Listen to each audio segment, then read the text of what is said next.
Hello, today we'll be talking about self-confidence. Self-confidence is all about believing in your abilities and capabilities and expecting that something positive will come out of it. Most of the times, I actually wish that our educational institutions and parents back in Africa will focus more on their children's capabilities, self-confidence. They will focus more on building their kids' confidence. Looking at education in diaspora, they put more on they focus more on building a child's self-confidence. So you can see a child as little as 2 years and the child starts getting self-confidence.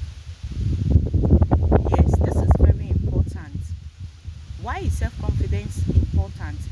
It leads one to believe in yourself. It leads to greater resilience, that once there's setback, you can bounce back. When you fail, you can try again, and believing that something achievable will come out of it. Believing in positivity and productivity. These are all the importance of self-confidence. Talking about self-confidence, let me tell you how I lost my confidence.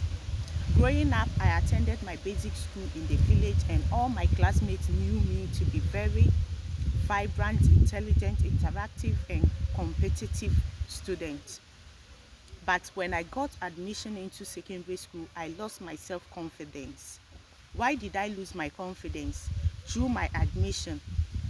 After passing the basic BEC, that's the basic examination, I had admission to Tamale Girls, and Tamale Girls has always been a girls' school has always been my dream. I was thinking of Ebri Girls, Kumasi Girls, Tamale Girls. Unfortunately for me, I had Tamale Girls Senior High School. But I got there on 31st, and they told me admission was closed on the 30th. We tried everything possible, involved people to plead on my behalf, and the headmistress said no, she wasn't going to admit me.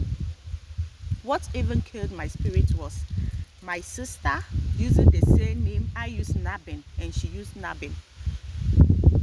She had admission to Onkwanta Senior High School, and she didn't like it, so they came to protocol and they admitted her. I had a placement there and I wasn't given admission. We did everything, went to educational office and other things, but it wasn't possible for me. They said no, they were not going to give me admission.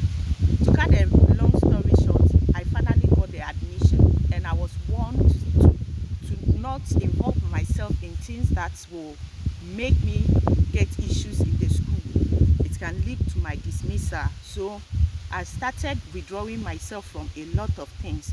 Basic school, I was so active in sports, running and playing football.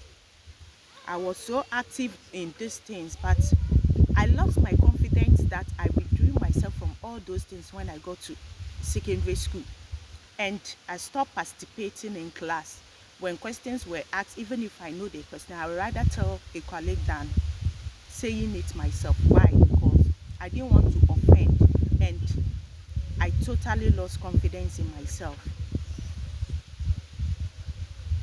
A lot of times our children in schools lose self-confidence through their teachers. A child will get up, make an attempt to answer question in class, and then the teacher will condemn the child if the answer is not the correct answer.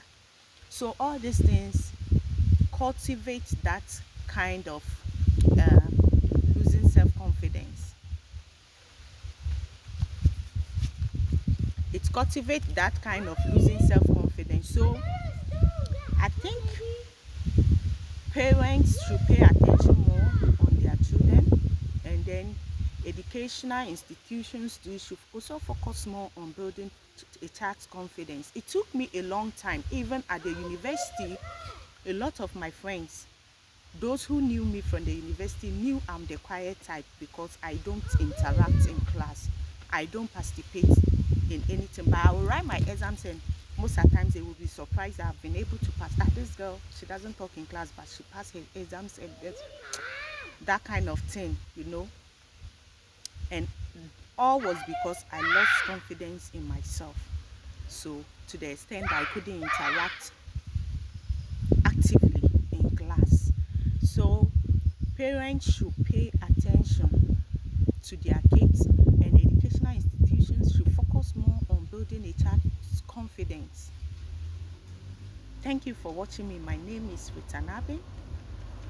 On Facebook, I use Rita Nabin. On TikTok, Narita Esama. You can follow me and be expecting more of my videos. Thank you for watching me.